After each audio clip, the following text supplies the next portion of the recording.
Hello everyone, welcome back to another video by clip on my YouTube channel.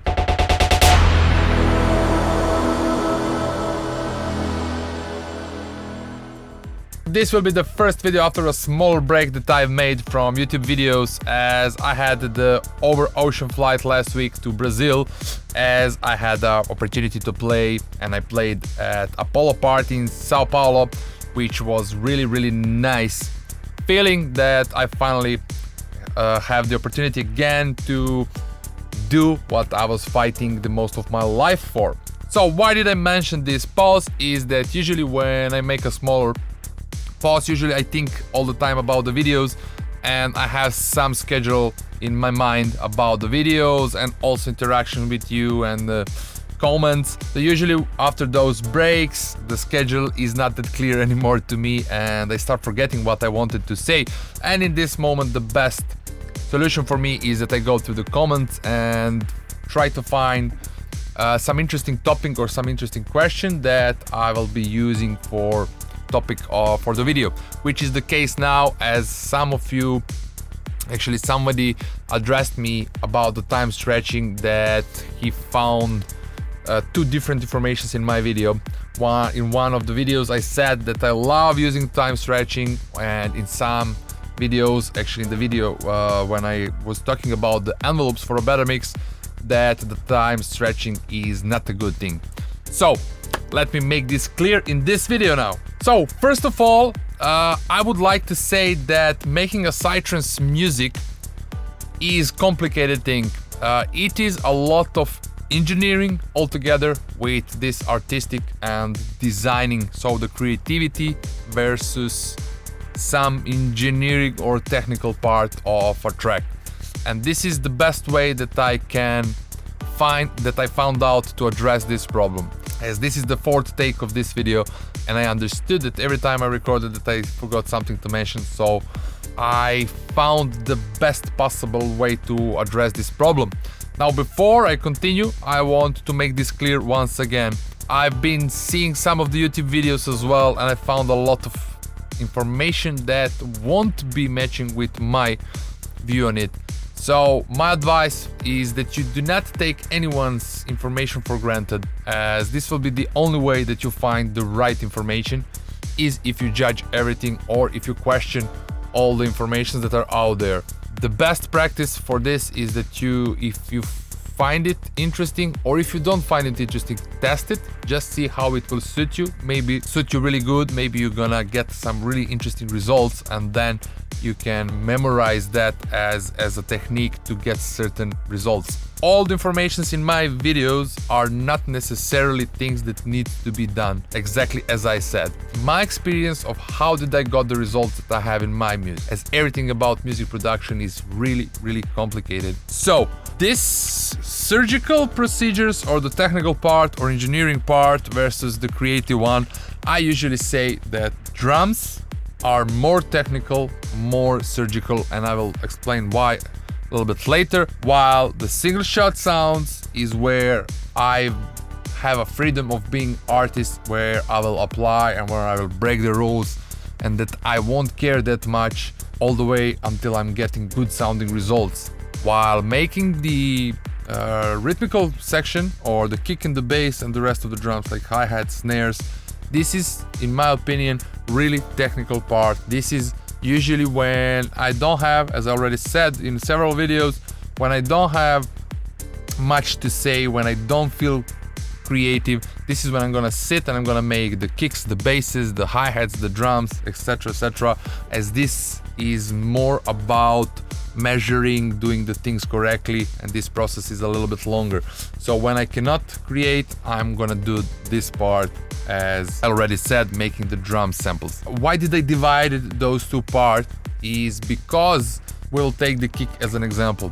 So let's say the Psytrance tracks are in average 6 minutes 30 seconds, 7 minutes. So in those 7 minutes, at least 4 minutes, 3.5, but let's say 4 minutes, we're gonna hear the kick. If we are in 136, like in this project, 136 BPMs multiplied by 4 minutes, which means that 544 times we're gonna hear the kick. Why am I mentioning all of this in a video about the time stretching? Because I will never use, and my advice is to never use the time stretching for the drums.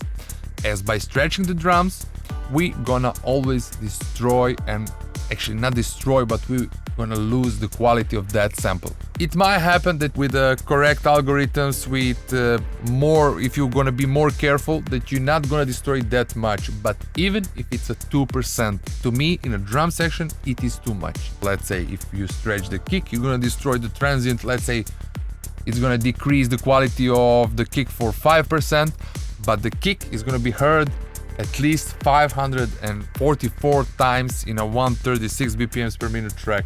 544 times sample is gonna be heard in that track. So I will do my best to not lose even 1.5% of quality of that piece that's gonna be repeated that much times. The drum sections, the drum shots, drum parts are gonna be repeated that many times. This is why it is so important that we do not lose any quality of them, and that we do our best in order to keep quality and also to increase and do the best possible work. While after that, when I have that done, when I start doing the single shot sounds, if I have the background, the surface, like kick and the bass and the whole rhythmical section sounding really good, I won't be caring that much about the transient of the single shots. On some of them I will, for example on the leads, etc. But when I start painting, I'm gonna enjoy much more in being creative, as I have the amazing background, as I already said, the sound's really tough, so it's gonna be much easier for me to keep the quality, and also I won't be that much of quality Nazi all the time, as I'll have this freedom or artistic moment where I don't need to measure that much and zoom in and try to check are all the oscillations correct, etc, etc. So when I start painting, as I say, for a single shot sounds, when I start painting it, I won't care that much as I will when I do the kick and the bass and the rest of the hi-hat. In order to understand what is the transient, let's say the kick. So first, I'm gonna play you this kick. So every kick I usually divide on 3 different parts. And this is the transient, the second one is the body, and the third one is the tail. So the transient is the moment where all the punch will happen.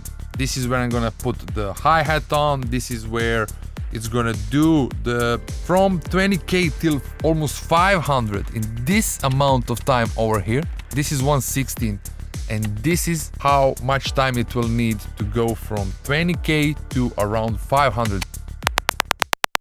Maybe not 500, but let me measure, till 1k. So from 20k till 1k, it's gonna do for this amount of time, this much. So this is the transient. Now the second thing is the body, where all the meat is and where all the rest of the informations are.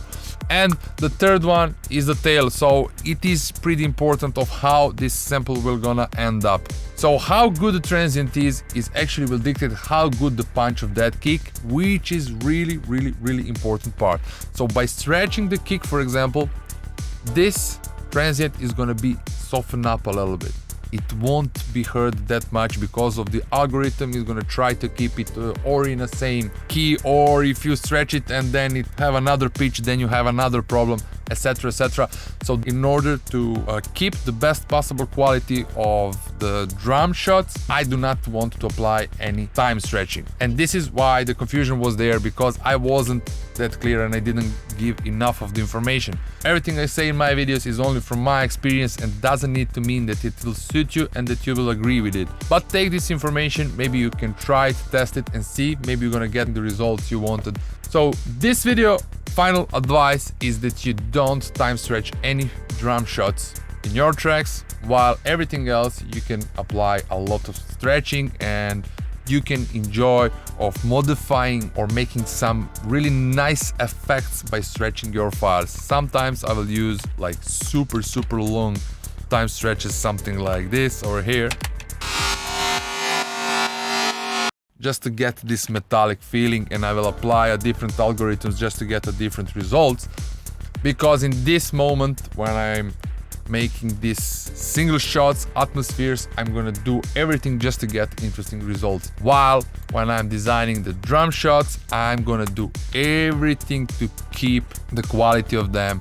And one important thing about designing your drum shots is the transient, maybe the most important one. So all the hi-hats, they are nothing else than just a transient, so just a transient. If I stretch this hi-hat, it's gonna loosen up a little bit of this transient, which is gonna be repeated for at least 220 times in this track, so I don't want to do that. Anyway, I hope this video helped you in any way, and see you soon with another video. Thank you for watching. Bye.